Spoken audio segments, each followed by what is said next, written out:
berarti kita tahu bahwa sifat wajibnya Allah 20 yang harus diketahui. Tapi bukan berarti sifatnya Allah hanya 20. Sifat Allah yang harus diketahui 20. Tapi sifatnya Allah, sifat wajibnya Allah tidak hanya 20. Yang tentunya kalau sifat wajibnya Allah yang kita ketahui adalah 20, mustahilnya yang harus kita ketahui 20. Berarti Allah wajib bersifatan dengan 20, tapi tidak hanya 20 yang diwajibkan bagi Allah bersifatan. Nah 20 niku nopo? Apa keterangan 20? Wujud, kidam, bakok, mukhalafatul hawadisi, qiyamuhu binafsihi, wahdaniyat, kudrat, iradat, ilmu, hayat, sama, basor, kalam, qadiron, muridan, aliman, hayyan, sami'an, basiron, mutakaliman.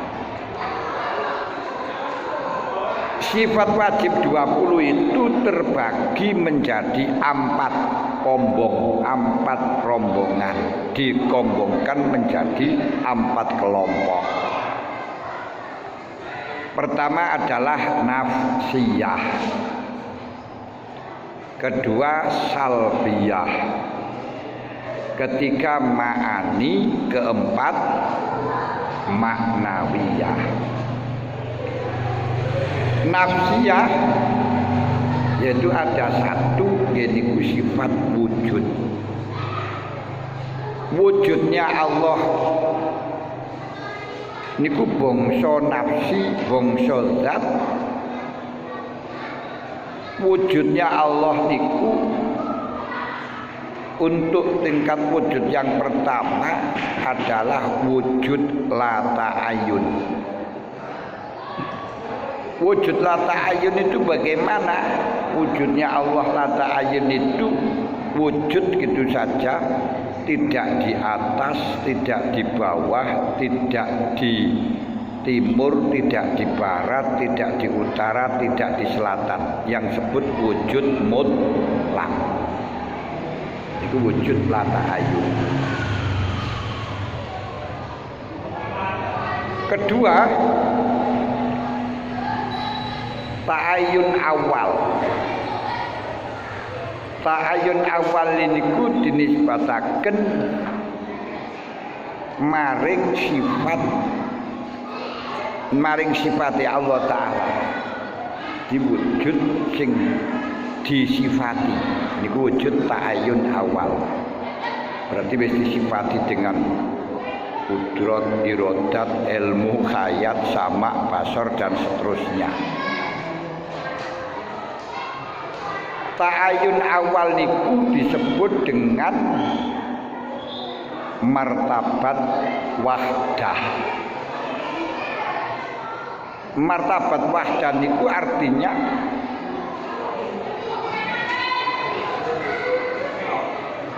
sekabehane makhluk saderenge ditentokaken siji-sijine niku sudah diketahui oleh Allah Ta'ala kabeh, wis wonten ngarsaning Allah Ta'ala kabeh. Iku wahdah, nek wahdah niku artine wujud siji, wujudnya hanya siji niku Gusti Allah dengan persifatan kudrat, iradat, ilmu, hayat. Lah kudrate Allah niku diwujudaken, diketokaken kalian wujud kula lan panjenengan. Kudrati Allah. Iradai Allah ya diketokaken kalian wujud kula lan panjenengan.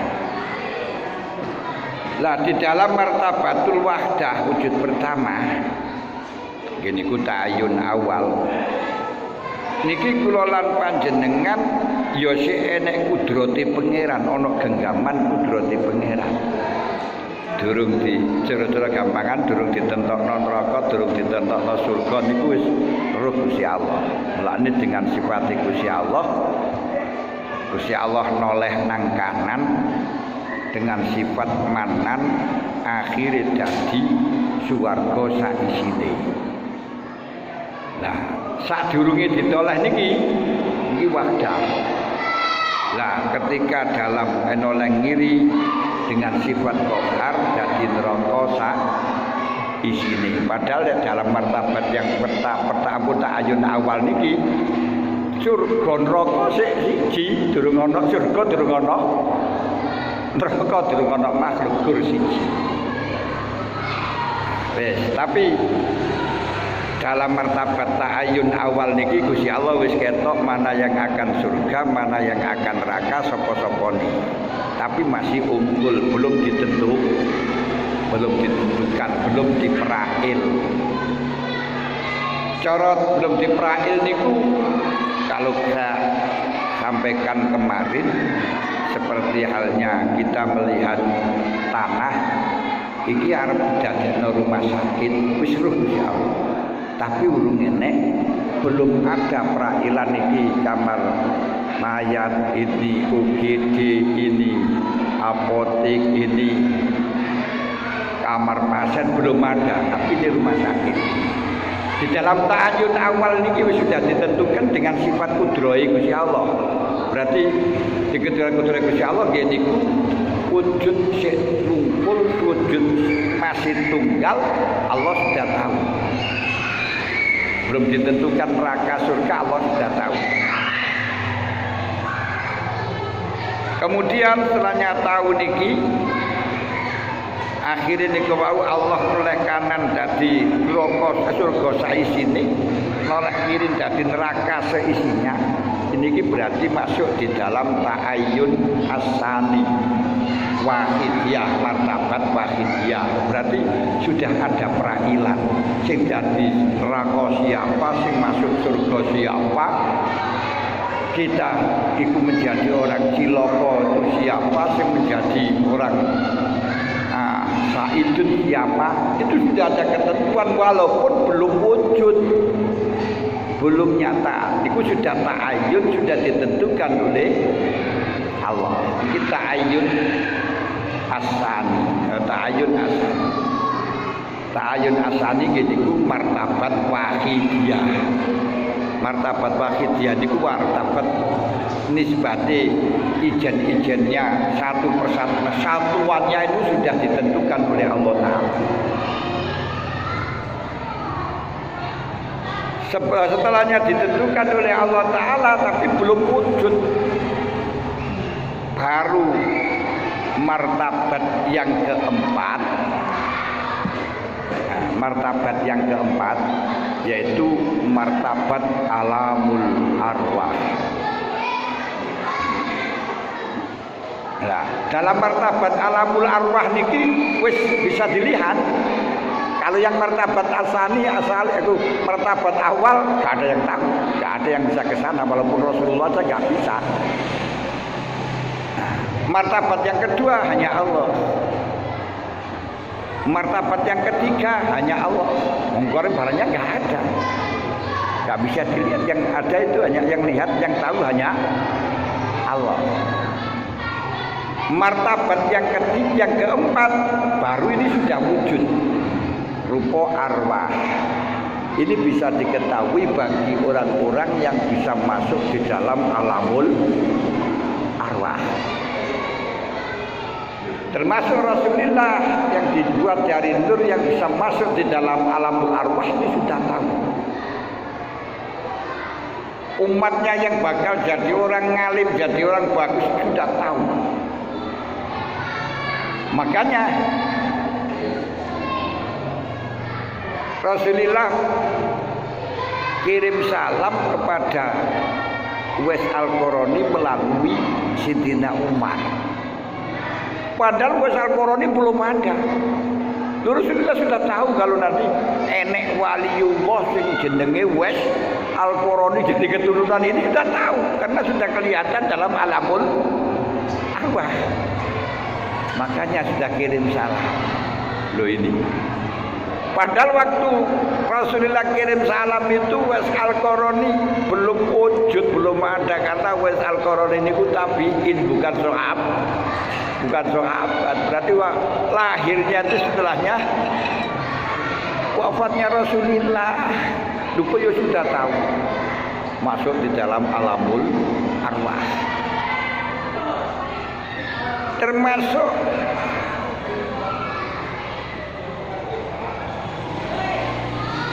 ketika ada orang perang, ada orang laki-laki yang sangat pemberani, begitu masuk dalam barisannya orang kafir, puluhan orang kafir mati. Sampai sahabat itu heran, ada orang sangat pemberani begitu. Setelahnya matur kepada Rasulullah malah mengatakan hum min ahlin nar, huwa min ahlin nar. Itu ahli neraka. Sudah tahu. Ahli neraka tahu. Akhirnya sahabat penasaran kok bisa orang yang gagah berani di dalam medan pertempuran kok oleh Rasulullah disebut dengan ahli neraka. Akhirnya diteliti orang itu. Dengan sahabat diteliti, ingin tahu buktinya. Apa buktinya Rasulullah mengatakan itu ahli neraka? Ternyata ketahuan, ketemu ketika dilukai orang kafir, dia tergeletak, belum mati, bunuh diri dia. Masya Allah. Ketika Nabi Musa alaihissalatu wassalam tidak terima kalau umat Muhammad itu, ulamanya umat Muhammad itu seperti nabinya Bani Israel. Didatangkan rohnya Imam Ghazali. Waktu itu jangankan Imam Ghazali, ayahnya saja belum ada, mbahnya saja belum pacaran. Tapi Rasulullah sudah tahu. Masuk di dalam alamul arwah. Ketika kita bisa masuk di dalam alamul arwah, ini juga akan tahu. Makanya kadang-kadang orang itu bisa mengetahui apa yang akan terjadi, tapi kadang subut, kadang tidak, kadang resmi, kadang tidak, kadang tidak. Bisa tahu. Kenapa? Karena delok iso kalau masuk dalam alamul arwah melihat tulisan yang ada di dalam Lauh Mahfuz. Jadi setelahnya Allah Ta'ala menentukan, belum ada di dalam alamul arwah, sudah ditentukan, itu sudah ditulis di dalam Lauh Mahfuz. Dan tulisan yang diberikan kepada tulisan yang ada di dalam Lauh Mahfuz ini sudah diperlihatkan, sudah diberitahukan oleh Allah kepada di dalam alamul arwah, termasuk alamul arwah niku burung malaikat. Burung malaikat niku termasuk saking roh.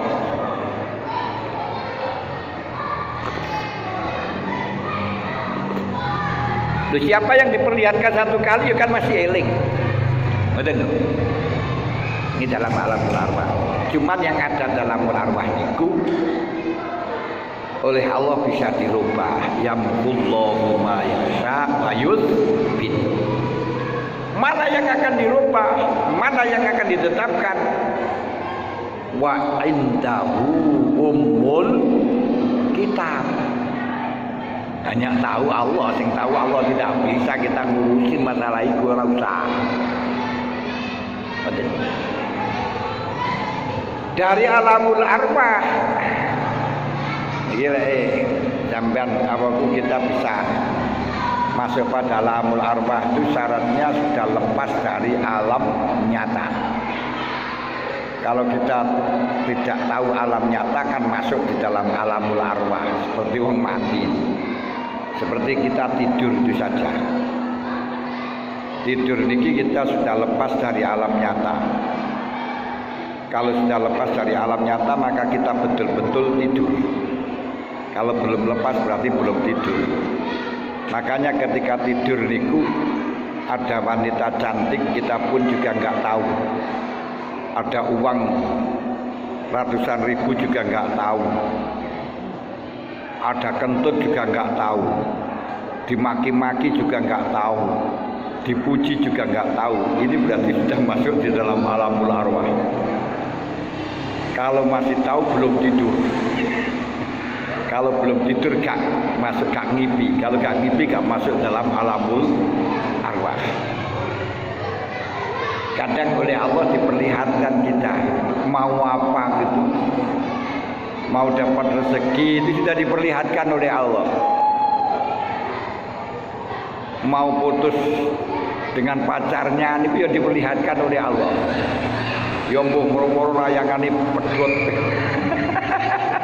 Kelihatan layangan pedhot apa sandali pedhot ya. Lu akan punya kendaraan yang moro-moro loh. Diperlihatkan apa? Oleh sandal, oleh ngoten ya. Loh, semacam itu diperlihatkan oleh Allah dalam alamul arwah, Masya Allah. Yes. Setelahnya alamul arwah baru muncul wujudnya Allah dengan nampak. Jeniku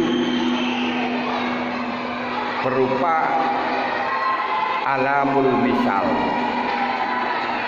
Alamul misal ketok dadi unsur. Sehingga di dalam dadi unsur ini berarti kita akan tahu kudratnya Gusti Allah, yaitu kekuasaan Allah, itu iradatnya Allah, yaitu kudratnya Allah, iradatnya Allah yang nampak mulai dari bulan. Lah asalnya dalam ta'ayun awal sudah ada tapi belum kelihatan bagi kita, belum kelihatan gitu. Betul loh. Ketok kudrate Allah, iradate Allah, fi'lune Allah, sifate Allah itu nampak niku. Setelahnya alamul misal, unsur gabah, unsur telo, unsur tanah, jadi alamul ajsam. Ketok jadi mani, jadi nopo niku. Niku martabat kelima. Setelah martabat kelima masuk martabat kelima unsur keenam alamul asam, ketujuh alamul insan, nyoto menungso kabeh. Niki sifate Gusti Allah. Kalau kamu ingin tahu kudrate Allah, ya delok menungso niku wis iso. Bisa melihat ya iku kudrate Gusti Allah. Irade Gusti Allah ya iku. Ngeten. Nggih, wujude menungso iki hakikate kudrate penger iradahe Allah. Makanya makhluk semuanya itu sifatnya Allah, yaitu yang disebut dengan sifatul af'al. Sehingga makhluk ini tidak gandeng karo Gusti Allah, tapi juga enggak pisah dengan Gusti Allah. Ya Gusti Allah dari tadi itu yang asalnya dari wujud mutlak terus akhirnya katon. Bukannya kita itu adalah merupakan katone Gusti Allah, tapi kita bukan Gusti Allah. Padha karo lho kita iku mani tapi ya duduk mani ngoten lho. Kita niku unsur gabah tapi juga bukan gab. Paham ya? Nah niki mulane alamul insan menungso niku diarani kelek kita iso mlebu dhateng dugi sampai dhateng martabat wahidiyah atau alamul arwah iku disebut dengan insan kamil. Ini ku yang bisa adalah Nabi Muhammad sallallahu alaihi wasallam. Nah, wis iku tingkatane wujud. Kalau kita tahu tingkatane wujud terus mahwal wujud wa ma'adrakamal wujud. Wal wujudu amal wujudiku fa wa maqautai wujud iku subutus syai'. Resminya sesuatu, eneke sesuatu. Makanya wujud awal, wujud la ta'ayyun Gusti Allah ada begitu saja. Kusubut. Enek. Resmi enek. wa tahaqququ lan dadi nyoto enek Gusti Allah. Buktine apa? Setelah ketok muncul niki ya mesti ana kawitane enek Gusti Allah. Tanpa enek Gusti Allah kita enggak iso muncul. Gak ada istilah tumbuhan tanpa ada bibit.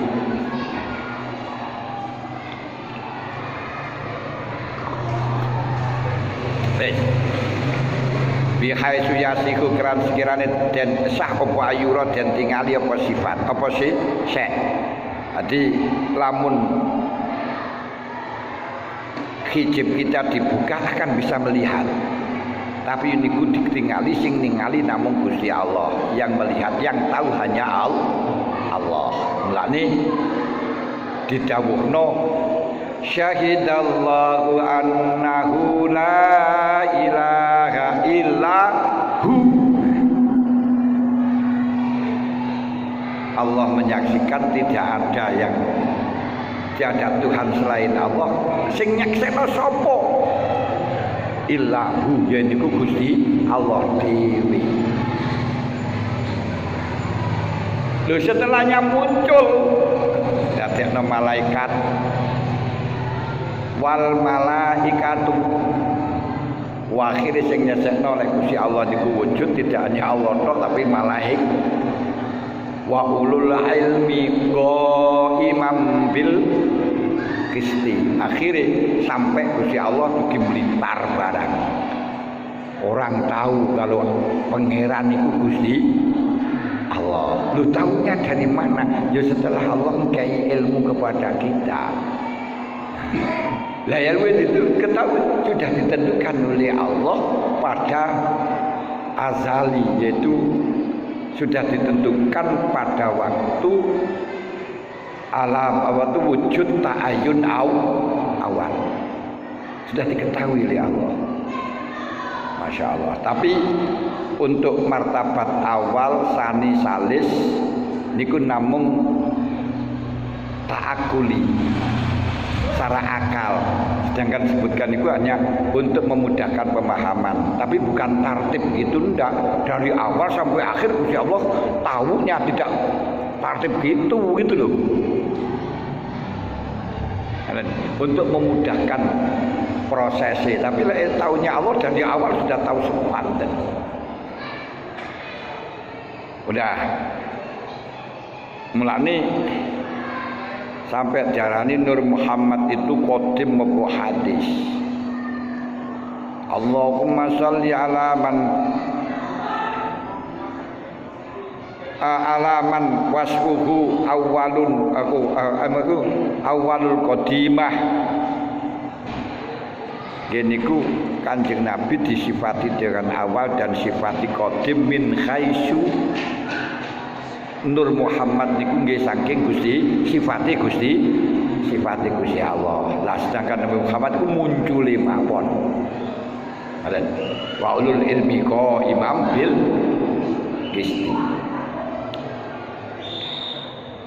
Wal wujudu dai wujud iku wajib lau kedhi Allah taala li zati kedhi zati Allah azalan ing dalem azali wa abadan.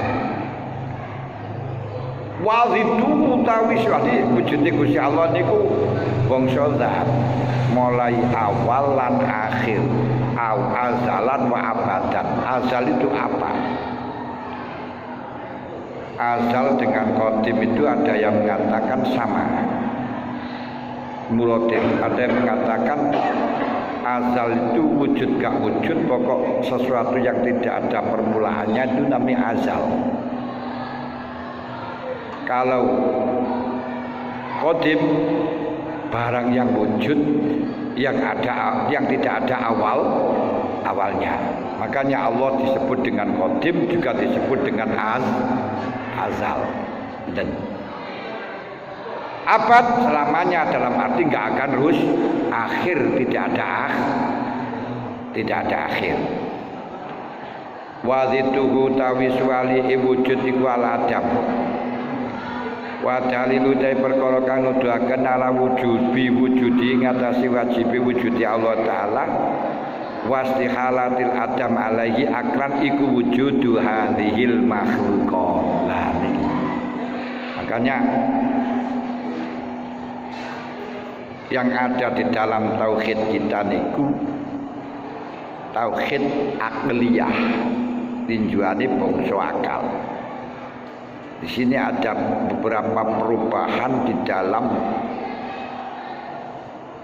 mengambil keputusan hukumnya Allah. Kalau zaman Kanjeng Nabi cukup dengan wahyu.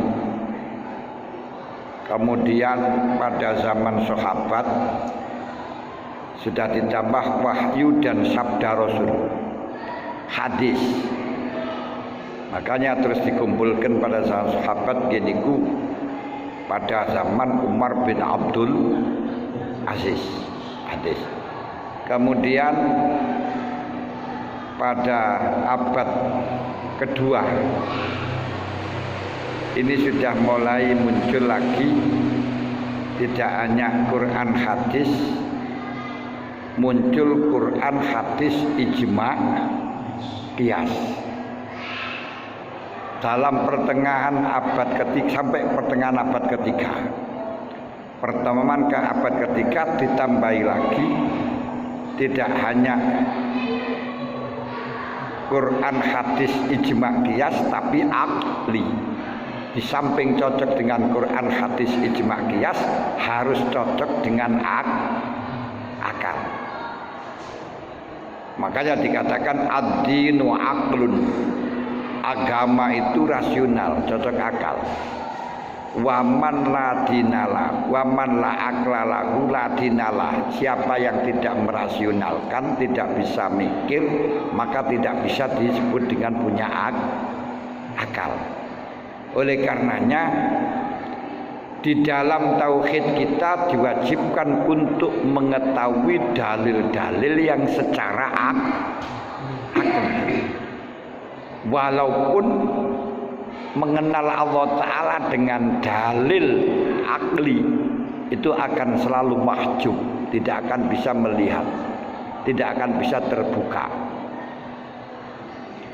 Nah, untuk mengetahui Allah bisa terbuka harus konsepnya yo aslinya fadlnya Allah Ta'ala, tapi konsepnya harus mujahadah.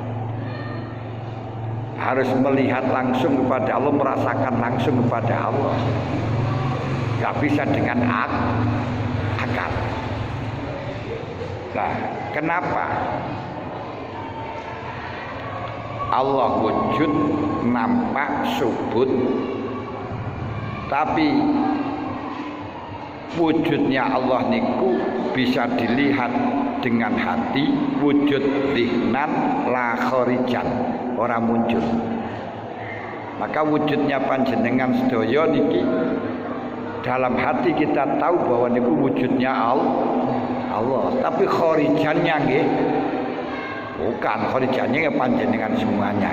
Karena wujudnya Allah niku wujud zihnan la kharijan, wujud ing dalam hati, enggak wujud ing dalam nyoto. Ada orang kok katanya melihat Allah dengan nyoto, takut kafaron, kufur. Karena wujudnya Allah niku wujud zihnan, maka caranya nyawang Allah Ta'ala niku dengan hati, tidak dengan mata. Tapi ketika hati tahu, mata akan melihat jelas. Nah, karena melihatnya itu dengan hati niku seperti mir'ah, hati niku seperti kaca. Kaca itu akan bisa kelihatan Allah Ta'ala.